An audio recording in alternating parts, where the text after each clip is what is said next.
Coming up, a review of the book The House of Jaipur, the inside story of India's most glamorous royal family, written by John Zubrzycki.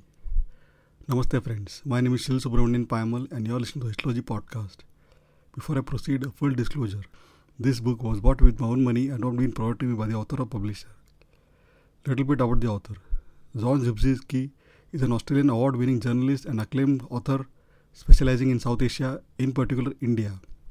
Apart from this title, his other books are The Last Nizam, The Rise and Fall of India's Greatest Princely State, The Mysterious Mr. Jacob, Diamond Merchant, Magician and Spy, Jaduwalas, Jugglers and Jinns, A Magical History of India, The Shortest History of India, From the World's Oldest Civilization to Its Largest Democracy, A Retelling of Our Times, 2022, and Dethroned, Patel, Menon and the Integration of Princely India. Let me read a brief description of the book. Quote, for generations, the House of Jaipur has been synonymous with exquisite Maharanis, polo-playing Maharajas and playboy princes, fabulous jewels and opulent palaces.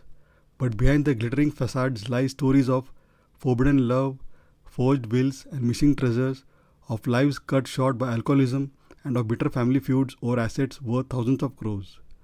Revealed for the first time are the untold stories of life behind the palace doors. Deeply researched and compellingly narrated, The House of Jaipur is a gripping saga studded with unforgettable characters, their charmed lives often crossed by misfortune and tragedy. Unquote. If you, like me, have read Maharani Gayatri Devi's famous memoir, A Princess Remembers, you have read the fairy tale version of The House of Jaipur. It is a stunning portrait of polo-playing princes, breathtaking Maharanis and a flawless palace life. But in The House of Jaipur, the inside story of India's most glamorous royal family, published in 2020 by Juggernaut in India and Hearst in the UK, historian John Zubrzycki pulls back the velvet curtain. What he finds isn't a fairy tale, but a gripping Shakespearean family drama. It is a world filled with bitter court battles, crippling alcoholism, political vendettas and tragic downfalls. Much of the narrative revolves around Maharaja Savai Man Singh II and Maharani Gayatri Devi, known to friends as Jay and Ayesha, whose marriage became one of the great royal love stories of 20th century India. Zubrzycki frames them as India's mid-century golden couple, the subcontinent equivalent of JFK and Jackie Kennedy. They were international jet-setters who seamlessly moved from the polo fields of England and nightclubs of London to the opulent palaces of Rajasthan. They entertained global icons like Queen Elizabeth II, Jackie Kennedy and Truman Capote. Zubrzycki draws on archives in India and Britain, court documents and interviews to deliver lesser-known details, such as British reservations over Gayatri Devi's non-Aryan background for the marriage or the complex personal side of a woman often idolized in memoirs like her own A Princess Remembers. Zubrzycki refuses to indulge in pure hagiography. He presents a balanced portrait. The playboy prince.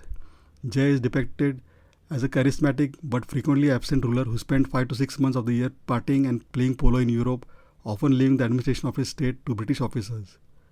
The political rebel. Ayesha is shown transitioning from a tomboyish princess of progressive Kuch Bihar to a fierce politician.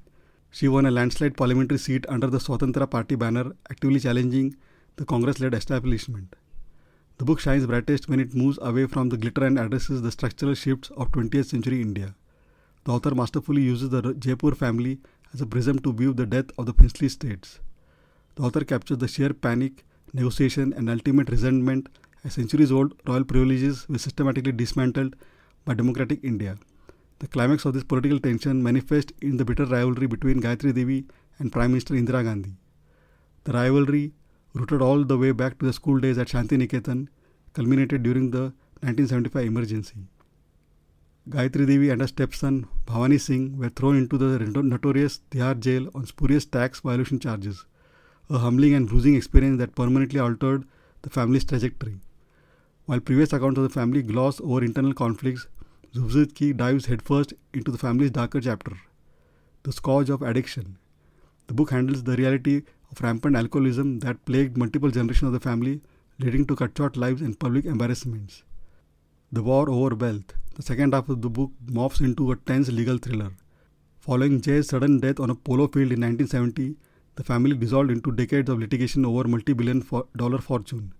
The narrative details forged wills, hidden treasures, and toxic stepmother-stepson rivalries that fractured the dynasty completely. The book moves briskly despite covering several generations, and it is often read like a historical drama. Readers who enjoy works such as The Crown will likely appreciate the combination of public history and private scandal. Final verdict. The House of Jaipur is a stellar piece of narrative non-fiction.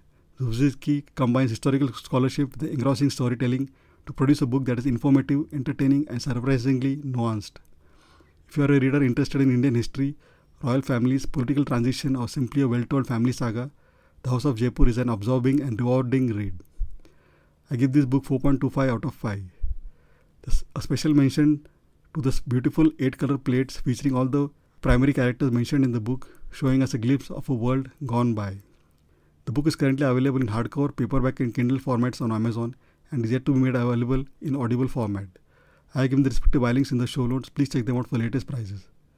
Last but not the least, thank you for spending your valuable time listening to this book review. Really grateful. Please don't forget to subscribe to Histology Podcast on your favorite podcasting app, and also feel free to leave a review. Also, please check histology.com for all previous episodes. Thanks, and looking forward to hearing from you. Take care and bye.